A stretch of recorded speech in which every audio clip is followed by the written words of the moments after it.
but I was really kind of inspired by something that Philip Roth had left a note to himself on his desk when he was writing Sabbath's Theater, which is my favorite of his novels. Yeah, it's a great book. Yeah. But he wrote sort of "Let the repellent in." Mm-hmm. He didn't want to hold anything back.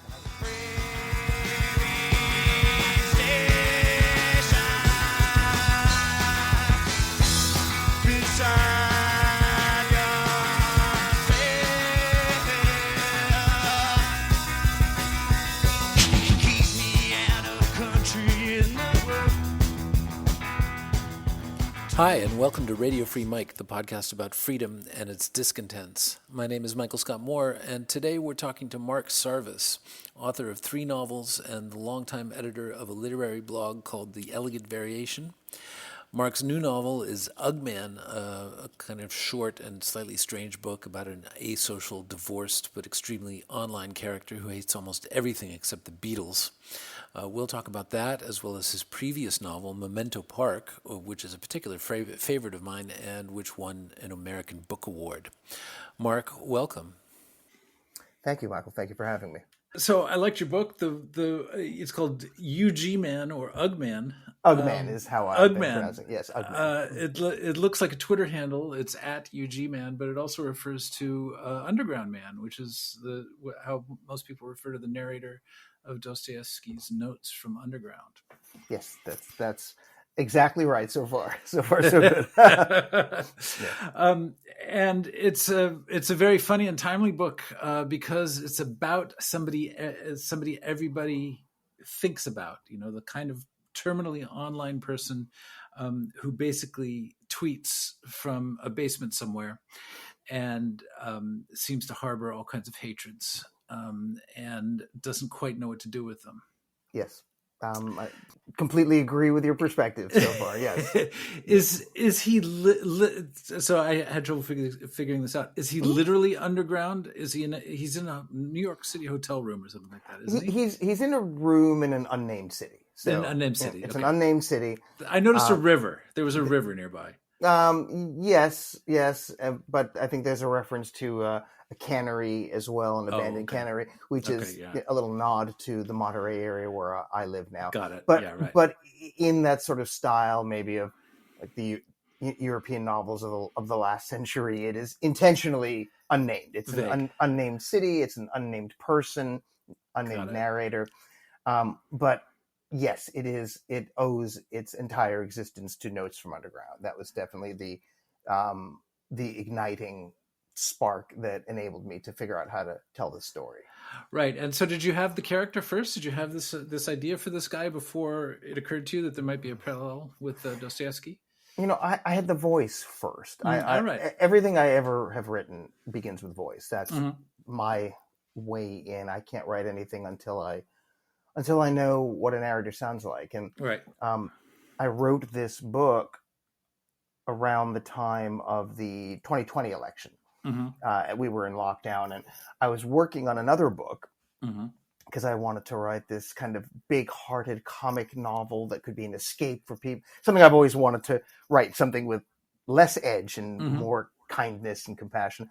And I was not feeling funny. I was not feeling it at that time, as you can imagine. And what I felt every night was this kind of rage and rage and rage.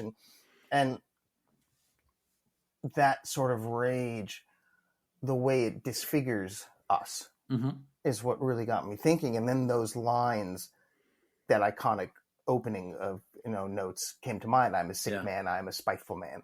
Yeah. And I knew that was it. You're like, that's perfect. That was the sort of hook, if you will. So well, before I read this book, I had just finished reading James by Percival Everett, and I really enjoyed reading James and then following Huckleberry Finn along just to see how long he stuck to the story and then where he started to depart. You departed, I think, after the second sentence. So the first 2 sentences are exactly the same, and then it goes on in a totally different direction.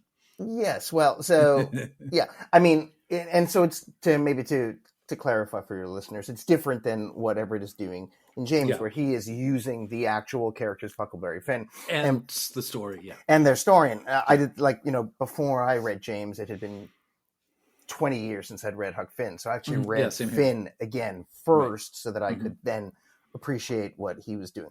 But what my narrator is present day, modern day. He's not sitting in St. Petersburg, whatever it is, 130 years ago. What I did try to do was borrow the shape of notes. So there are events that happen if you know Notes from Underground.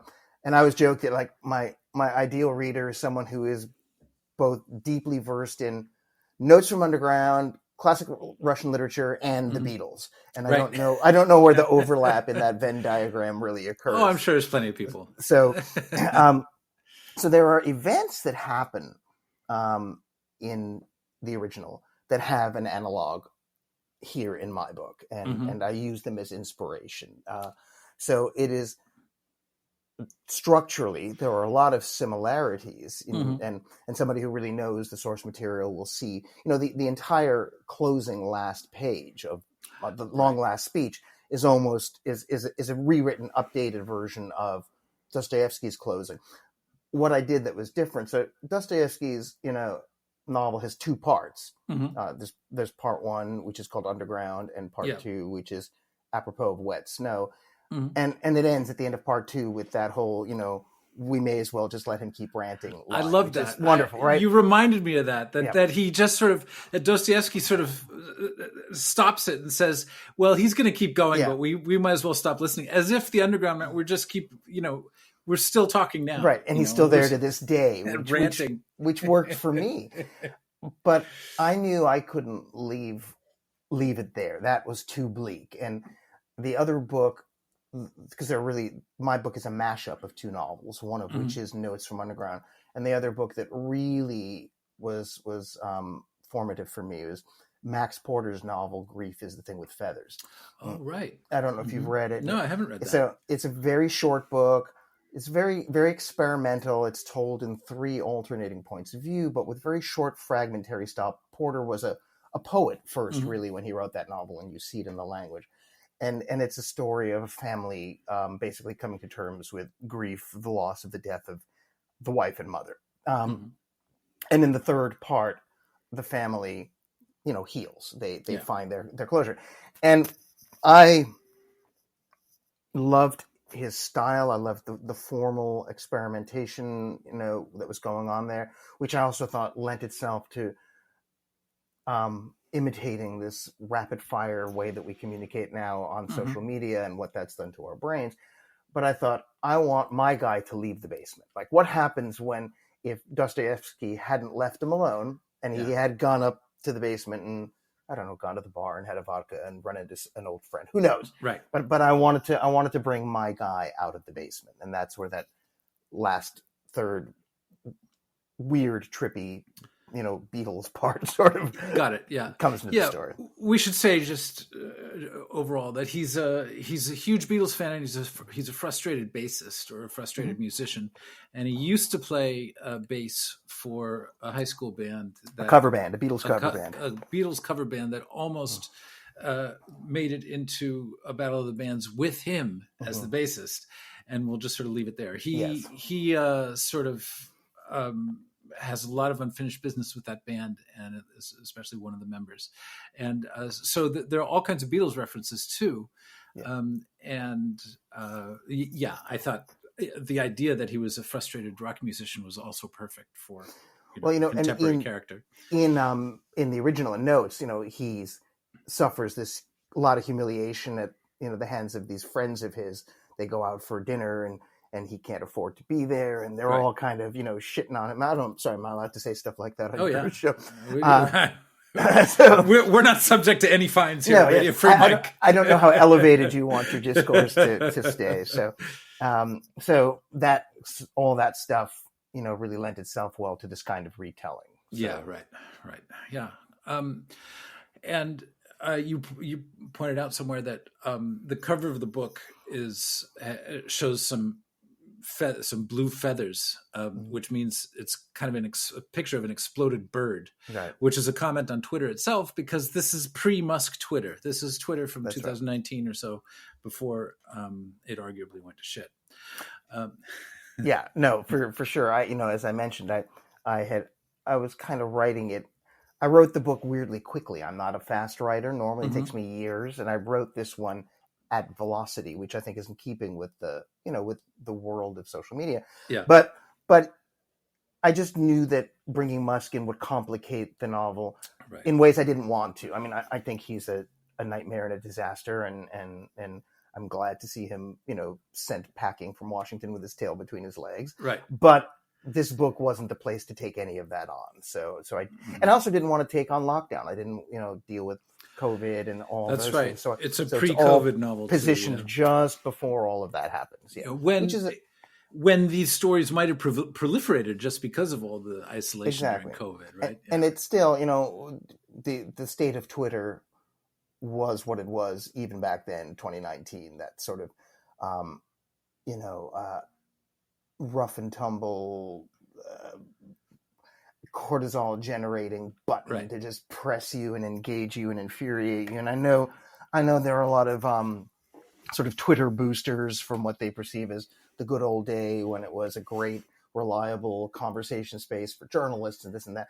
I don't think it was ever that. I mean, I think that was an unintended positive side effect of what for me was ultimately still a pretty gross and fucked up place even back then. So it's social media, but it's only one very sort of low aspect of social interaction, right? And it rewarded sort of outrage and anger and reflexive kind of vomiting out of things. And it was a first thought is best thought kind of place, which is not the way I roll. So but I have to say that when I first started to read Twitter was when I was still working at Spiegel, and every time there was some sort of an uprising, especially the Arab Spring, we had to go and navigate Twitter just to find out what was going on.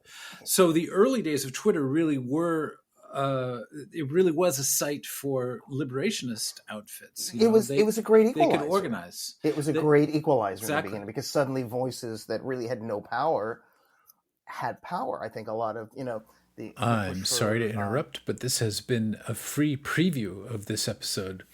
And the whole thing is open to paid subscribers to Radio Free Mike. So if you'd like to hear the rest, please hit the link in your show notes or in the body of the email we've sent you and upgrade your subscription over at Substack.